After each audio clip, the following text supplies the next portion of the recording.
capacities for solid, liquid, and gas. We know the amount of energy it takes to change phase. So let's go ahead and work through an example.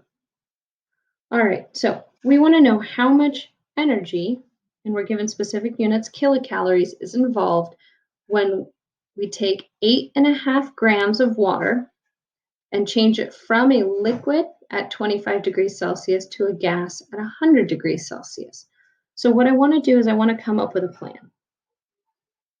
My plan looks at, all right, what are my temperature changes and what are my phase changes? Well, my temperature change goes from 25 degrees Celsius to 100 degrees Celsius.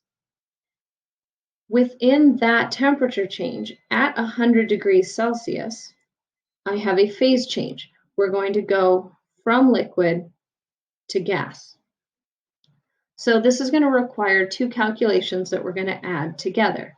We're going to need to do a change in temperature, which means we're going to look at Q, and we're going to do a change in phase, which is what we did in 10.1. So let's start with what we did in 10.1 as a quick review. We said we have 8.5 grams of water, and I want to know how many kilocalories that is. So all of my values are in kilocalories per mole, so I'm going to change from grams to moles. That's 18.02 grams per 1 mole. Now that I have moles, I can change from moles to kilocalories. For every 1 mole, it takes 9.72 kilocalories to go from liquid to gas. And then you can go ahead and pause here and try calculating this on your calculator and then check with my answer.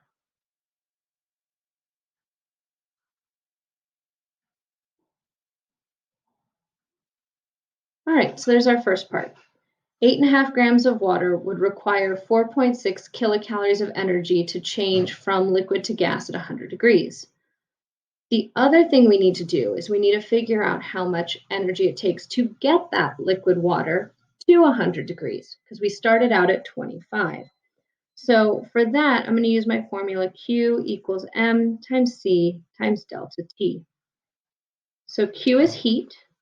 That is equal to the mass of the water, 8.5 grams, times the specific heat of liquid water, which is 1 calorie per gram Celsius. It's important that Q is always for the temperature range of one phase. If water was a solid, we would do a separate Q for that.